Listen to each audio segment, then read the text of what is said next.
Hi, I'm George from Spark Strategy.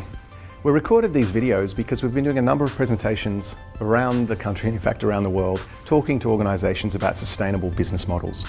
Our origins had conversations with the not-for-profits and how to help them become sustainable in the current era of government-reduced funding and tighter philanthropic resources. But in fact, we've seen ourselves move more into working with corporates and their ideas of shared value, working with government, the idea of policy formulation, and working with philanthropists upon how to best place their limited funds. Those four groups are the four groups we believe will come together to look at a new future in which profit and purpose happily coexist. This video series is the first in a set of videos that we discuss each of those stakeholders and what they're trying to do. This particular set of videos is about not-for-profit business models, but I'm sure you'll see it has application to a broader range. Hope you enjoy.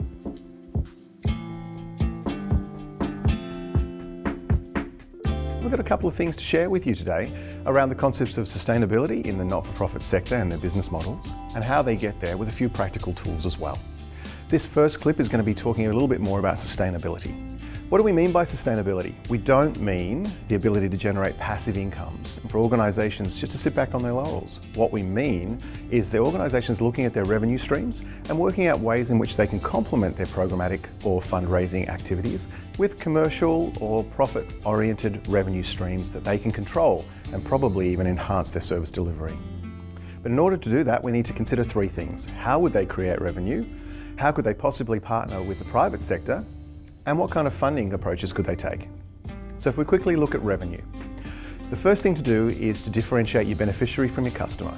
Beneficiary is the organisation's recipients of services, probably the best way to put it. Customers, on the other hand, are people who pay for things the organisation might produce or have access to. You often see this as corporates being customers, for example, of data that not-for-profits can generate about their beneficiaries or about the worlds in which they operate. So a really nice place to start in looking at underutilised assets are your technologies, your systems and tools, your intellectual property, or even the capability of your team. These are all sources for things that can be commercialised. Participatory design is another way to unpack along with your beneficiaries and your company's customers to work out what can you do to generate income. Let's turn to private sector relationships. This is not just about building big roads. This is really about looking at what complementary skills can the private sector bring to the not-for-profit to help it operate a little bit more effectively and efficiently. Not only that, finding a values-based aligned organisation can help you map out the possibilities of products and services that you may never have thought possible before. Starting with organisations like B Corps, you can find these values-based private sector organisations. We're going to move on to innovative funding models now. Now, there's a whole range of things emerging in the impact investing space, but let me talk about a couple. The first is leveraged funds.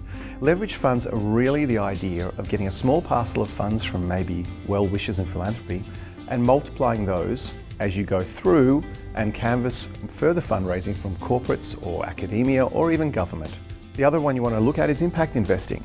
Put together a business case or a business plan for your new idea or your sustainable funding model and approach some of the impact investing groups that are listed widely on the internet. They're looking for both impact and return on investment. They can be a really powerful source of support for you. The final thing is crowdfunding. People are calling crowdfunding the new solving solution of this decade. It takes a lot of work to raise a crowdfunding initiative. Kickstarter is a great place to start, but just be aware it's not as easy as it might seem. So really, what have we spoken about? We've spoken about unpacking underutilised assets in your organisation as a source for how do I generate revenues that we can then control. We've talked about partnering with the private sector as ways to complement your own capabilities. And we've talked about innovative ways in which to attract funding, and this is investment style funding. Have a look at our website for further information.